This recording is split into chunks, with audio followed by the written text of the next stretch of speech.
ان اللہ وملائکتہ یصلون علی النبی یا ایہا الذین آمنوا صلوا علیہ وسلموا تسلیما الصلاۃ والسلام علیک یا سیدی یا رسول اللہ وعلی آلک واصحابک یا سیدی یا حبیب اللہ۔ سارے حضرات مل کے درود شریف پڑھیے۔ الصلاۃ والسلام علیک یا سیدی یا نبی اللہ وعلی آلک واصحابک یا سیدی یا خاتم النبیین۔ اللہم صلی علی سیدنا و مولانا محمد معدن الجود والکرم وآلہ وصحبہ وبارک وسلم۔ ہر تعریف، ہر توصیف، ہر حمد و ثنا اللہ تعالیٰ جل مجدہ الکریم کے لیے۔ ہر قسم کے درود و سلام نبی اکرم، نور مجسم، شفیع معظم، آقا کل، ختم رسول، دانائے سبل، احمد مجتبیٰ، جناب حضرت محمد مصطفیٰ صلی اللہ تعالیٰ علیہ وسلم کی ذات والا صفات کے لیے حمد و صلوات کے بعد اللہ تبارک و تعالیٰ نے قرآن مجید میں اس بات کی صراحت اور وضاحت کر دی ہے کہ تم سب ایک ماں کی اور ایک باپ کی اولاد ہو۔ قبیلے تمہارے تعارف کے لیے بنائے گئے، لیکن جو تم میں زیادہ پرہیزگار ہوگا اس کی اللہ کے ہاں زیادہ عزت ہوگی۔ ان اکرمکم عند اللہ اتقاکم، بے شک جو تم میں زیادہ پرہیزگار ہوگا اللہ کے ہاں اس کی عزت زیادہ ہوگی، اس کا اکرام ہوگا، اس کی توقیر ہوگی۔ یہ قرآن مجید کے الفاظ ہیں، ان کی خوبصورتی دیکھیے گا کہ رب فرماتا ہے جو پرہیزگار ہوگا نا اس کی رب عزت فرمائے گا۔ پھر غور کر لیں اس بات پر کہ وہ کتنا عظمت اور رفت والا شخص ہے جس کی اللہ کی نظر میں عزت ہے، جو اللہ کے ہاں قابل اکرام ہے، مالک کے ہاں۔ عزت، تعظیم اور توقیر یہ مسلمان کا خوبصورت عمل ہے، ان سے ایک اچھا اور خوبصورت معاشرہ جنم لیتا ہے۔ لیکن اگر بڑوں کو تکلیف دی جائے، بزرگوں کی بے ادبی کی جائے، معاشرے میں بگاڑ بھی پیدا ہوتا ہے اور بدصورتی بھی پیدا ہوتی ہے، بدصورتی پیدا ہوتی ہے، بدبو پھیلتی ہے۔ اس سے معاشرے کا حسن مان پڑتا ہے۔ بڑوں کو تکلیف نہ دیں، آزمائش میں مبتلا نہ کریں۔ جس کو اللہ تبارک و تعالیٰ نے ہم سے بڑا کیا ہے، علم میں کیا ہو، عمل میں کیا ہو، تقوی میں کیا ہو، یا ویسے ہی دین کے اندر اس کی داڑھی سفید ہو گئی ہو، اس شخص کا اکرام کریں، اس کو عزت دیں، اس کے ساتھ ادب والا معاملہ کریں۔ یہ چیز سنوارتی ہے مسلمانوں کو۔ آج کل بے ادبی عام ہو گئی ہے۔ معاشرے میں زیادہ پاورفل وہ لوگ ہیں جن کی زبانیں زیادہ لمبی ہیں، جو عزتیں زیادہ اتارتے ہیں، لوگ ان سے زیادہ ڈرتے ہیں۔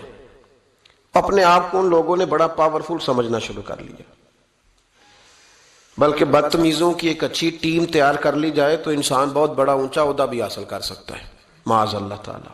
یہ رواج اچھا نہیں، یہ انداز درست نہیں ہے، یہ طریقہ کار، یہ خوبصورت لوگوں کا طریقہ نہیں، یہ حسین معاشروں کا یہ انداز نہیں ہے۔ یعنی قومی سطح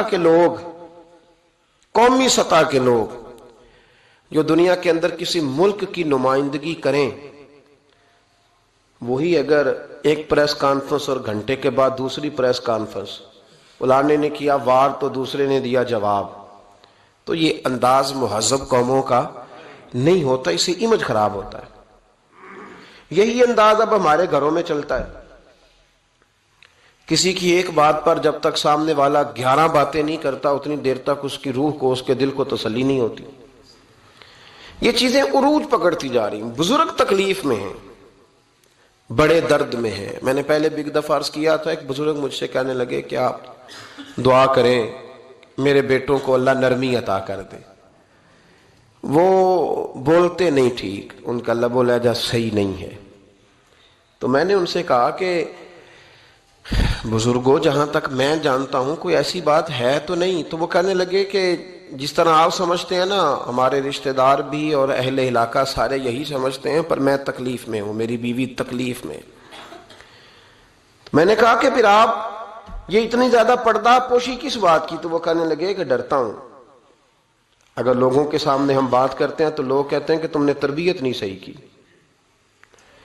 اگر میں بات کرتا ہوں تو لوگ مجھ پہ شک کرتے ہیں، کہتے ہیں تو نے رزق نہیں صحیح کھلایا، تو میں درد میں رہتا ہوں، کپڑا اٹھاؤں گا تو میرا اپنا بدن برہنہ ہو جائے گا۔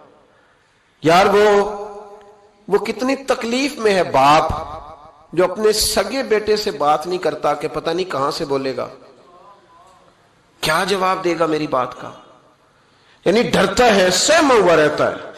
ادھر دیکھیں میری طرف کیا کہہ رہا ہوں، یہ نوجوان ذرا غور کریں، ان لفظوں کی تکلیف محسوس کریں کہ اماں کہتی ہے کہ بھئی میں نہیں اس سے بات کرتی، اس لیے کہ وہ بڑے سخت جملے کہتا ہے، مجھ سے نہیں سہے جاتے، کوئی اور بات کرے، یعنی جس کی ماں بھی اس سے بات کرتے ہوئے ڈرے۔ کو نہیں سمجھ آئی آپ کو میری بات کی؟ جس کا والد بھی اس سے بات کرتے ہوئے سہم جائے، اور وہ بندہ کہے کہ میں نے تو MBA کیا ہوا ہے، میں تو معاشرے میں جانا پہچانا جاتا ہوں، اللہ کا شکر ہے جی اللہ نے بڑی عزت دی ہوئی ہے، وہ یہ لفظ کہے تو اسے شرم آنی چاہیے۔ جس کے استاد بھی اسے کام بتاتے ہوئے ڈرے کہ بدتمیز ہے، تو نہیں کرے گا کہ نہیں۔ اگلے لفظ اس سے بھی خطرناک ہیں، جس کا مرشد بے جھجک جسے کام ہی نہ بتا سکے اور جس کو کام کہنا ہی چھوڑ دے، جس کے حوالے سے لوگ خاموش ہو جائیں کہ بس مطلب کیا ضرورت ہے، جب اس پہ بات بوجھ بنے گی تو اس شخص کو پھر سوچنا چاہیے نا کہ وہ زندگی کس لیے گزار رہا، اس کا پھر انداز کیا ہے۔ بزرگ جن کی وجہ سے تکلیف میں ہوں، آزمائش میں ہوں، درد میں ہوں، اور یار جو آدمی نیک ہو رب فرماتے ہیں اس کا تو میں حیا کرتا ہوں، اللہ کہتا ہے اس کی تو میں قدر کرتا ہوں، میں اس کی۔ دیکھیں نا میرے نبی کریم صلی اللہ علیہ وسلم نے فرمایا جب سفید داڑھی والا شخص قبر میں جاتا ہے، یہ ترمذی کی حدیث ہے، تو رب کریم فرماتا ہے فرشتوں اسے عذاب نہ دینا، مجھے حیا آتی ہے، یہ سفید بال لے کے آ گیا۔ تو جس کی اللہ حیا کرے اس کی میں نہ کروں، اس کی نوجوان نہ کرے، اس کا سیاح، جس کی اللہ حیا کرے اس کی ہم حیا ہی نہ کریں، ہمارا لب و لہجہ خطرناک اور خوفناک حد تک چلا جائے، ہمیں ڈھب اور سلیقہ ہی نہ ہو، ہم کہیں او گرم خون ہے جی ذرا احتیاط سے بات کرنا، کیا معنی ہوا اس بات کا؟ گرم خون اور ہوتا ہے اور بے ادبی والا خون اور ہوتا ہے، ان دونوں میں فرق ہوتا ہے، اس کو سمجھنا چاہیے۔ باپ کے سامنے بھی اب یہ اس کا ابا بھی سوچ کے بات کرے، اس کے ساتھ اماں بھی سوچ کے بات کرے، اس کا استاد بھی سوچ کے بات کرے گا۔ اسلام ادب والا دین ہے، احترام والا دین ہے، یہ آداب سکھاتا ہے، یہ کہتا ہے کہ تو ادب میں رہے گا تو تو بڑا پیارا لگے گا، تو حسین و جمیل رہے گا۔ نبی پاک صلی اللہ علیہ وسلم نے اس بات سے منع کیا کہ خود نہ چاہت پیدا کرو کہ لوگ میرے لیے اٹھ کے کھڑے ہوں، چاہت نہ پیدا کرو۔ فرمایا جس کی یہ چاہت بن جائے کہ لوگ میرے لیے اٹھیں، میرا استقبال کریں، وہ تو جہنمی ہے، چاہت نہ پیدا کرو۔ یہ اس کو کہا جو بڑا ہے، یہ اس کا سٹیٹس ہے۔ کئی دفعہ بوڑھوں کا بھی خیال ہوتا ہے نا کہ اب فلانے نے مجھے جگہ ہی نہیں دی، تو وہ نہ یہ ماحول بنائے، میری بات کی سمجھ آ رہی ہے آپ حضرات؟ وہ نہ یہ ذوق پیدا کرے کہ میرے لیے جو ہے وہ ہمیشہ اعزاز میں لوگ رہیں، نہیں کوئی ادب کرتا تو اللہ جانے اور وہ جانے، یہ بھیک نہ مانگے، یہ روب ڈال کے ادب نہ حاصل کرے، وہ تو جہنمی ہے جو یہ کہے۔ لیکن نوجوانوں کی جو تربیت ہے آج وہ عنوان ہے، اس پر بات کر رہا ہوں۔ حضرت سعد بن معاذ رضی اللہ تعالیٰ عنہ نبی پاک صلی اللہ علیہ وسلم کے پاس آئے تو ان کے قبیلے کے کچھ نوجوان بھی وہاں بیٹھے تھے۔ حضرت سعد بن معاذ ان میں سے بوڑھے تھے، بزرگ تھے، اور جب وہ آئے تو وہ نوجوان بیٹھے رہے۔ نبی کریم صلی اللہ تعالیٰ علیہ وآلہ وسلم نے پہلے ان نوجوانوں کو دیکھا، جناب سعد کچھ دیر رہے اور چلے گئے، تو اللہ کے رسول علیہ السلام نے فرمایا تمہارے قبیلے کا بڑا تھا، تم نے اٹھ کے استقبال ہی نہیں کیا، تم نے توجہ ہی نہیں کی، تم نے اعزاز ہی نہیں دیا، تم نے یہ خیال نہیں کیا کہ ایک بڑا آیا ہے، تم نے اس کو تکلیف دی۔ اعزاز اکرام، بھائی کیا حرج ہوتا ہے تھوڑا سا اگر کسی بزرگ کو جگہ آگے دے دی جائے، اس میں کیا فرق پڑتا ہے کہ اگر آپ کسی لائن میں لگے ہوئے ہیں تو کسی بوڑھے کو کہیں کہ جناب بابا جی آپ آ جائیں؟ او میرے بھائی، کون سا وجود کا کوئی حصہ ٹوٹ جاتا ہے اگر کسی ضعیف کو، کسی بوڑھے کو یہ کہا جائے کہ آپ لائن سے نکل جائیں اور یہ بل مجھے دے دے، میں جمع کرا دیتا ہوں؟ کیا تکلیف ہوتی ہے؟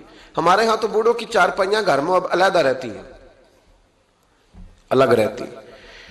بیٹا اے سی والے کمرے سے نکلتا ہے اور وضاحت دیتا ہے ہر آنے جانے والوں کو کہ ابا جی کی ہڈیاں درد کرتی ہیں، لہذا وہ اے سی والے کمرے میں رہنا پسند نہیں کرتے۔